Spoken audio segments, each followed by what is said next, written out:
Hi, so my name is Natalia Casariel. Tonight I'm going to be speaking to you regarding myocardial infarctions or heart attack and cardiac arrest. So I'd like to speak about each one individually and then to discuss the differences. So first, myocardial infarction is basically a blockage of the flow of blood in the heart. So this is due to a buildup of plaque, which is a collection of cholesterol and fats. Atherosclerosis is the term that describes it best. It is the hardening of the arteries. Now, when this plaque breaks away or ruptures, it can cause a blockage in the flow of blood in the coronary arteries, which thus would be known as coronary artery disease. So symptoms of a heart attack would include chest tightness or pain. It could include the back, the neck, the jaw, and the arms. Additional symptoms would be shortness of breath, dizziness, and cold sweats. The people more prone to have a heart attack would be a male age 45 or higher. Female would be over age 55. Additionally, someone who is a tobacco user or drug user, obesity, lack of exercise, diabetes, and high blood pressure or hypertension. High LDL, which is low density lipoprotein, which is just basically bad cholesterol. Someone who has had preeclampsia, once again, elevated blood pressure. Family history of heart attacks, and then people with autoimmune disorders such as rheumatoid arthritis or lupus. The inflammation could cause a rupture of the plaque, which would then lead to a heart attack. So with people who are having these symptoms, it's recommended that we give them aspirin, which has blood thinning properties to help prevent blood clot. It's not recommended that we do CPR unless they are not breathing. And typically once they get to the hospital, they will then have additional tests and be able to figure out what type of heart attack they are having and the damage that's done to the heart. At the hospital, they could receive beta blockers, which would then target the adrenaline to help lower blood pressure. They may also have nitroglycerin, which would then dilate or widen the blood vessels to improve blood flow. So the test that could be done in the hospital would be an EKG. They may also have a cardiac biomarker blood test. They could have a treadmill stress test. They could have an ultrasound of electrocardiography, and they could also have a angiography. So all of these tests together would help better determine what's going on with our patient.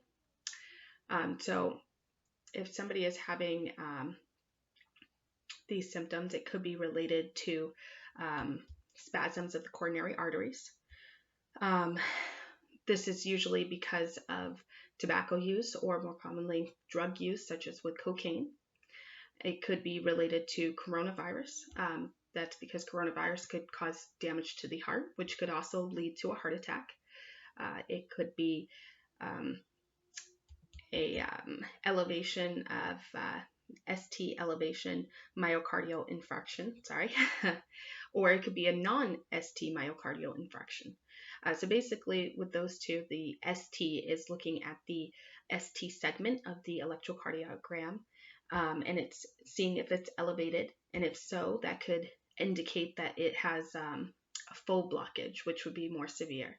The non-ST would basically suggest a partial blockage. So from there, we could determine if this patient needed further treatment. Some instances of that would be angioplasty with stent.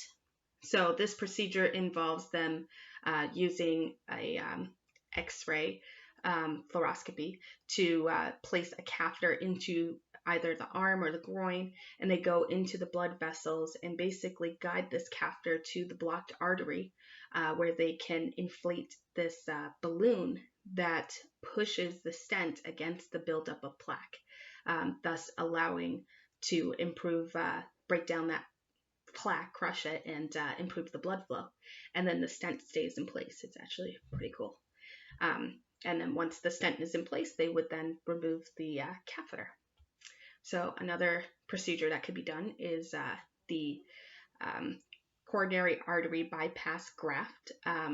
So with that, they are going to take an artery or a vein from another part of the body, and basically they're going to do open heart surgery. So they would have to cut into, break the sternum. They then stop the heart, and they have a device that keeps the blood pumping while they use this artery or vein from another part of the body to bypass that blocked artery. So those instances, especially the bypass, might be more so for the patient that's having the ST elevation. So after this treatment for the patient would be recommended that they try to improve their health by eating healthier. They would have try to maintain their blood pressure, maintain their cholesterol, depending on severity, potentially exercise, and just try to have an overall healthier lifestyle. So cardiac arrest. Now, cardiac arrest is also related to the heart, but it is not a heart attack. It can occur due to a heart attack, but with cardiac arrest, basically someone is having a malfunction of their electrical impulses. The heart stops. The patient will collapse. They're not breathing. There's no pulse.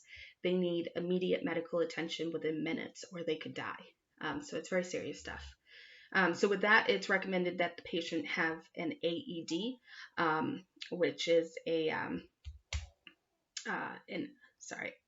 automated external defibrillator. So the job of the defibrillator is to, one, monitor the patient's heart rhythm, but two, if it's an irregular heart rhythm, apply an electrical shock that will hopefully bring it back to a normal rhythm.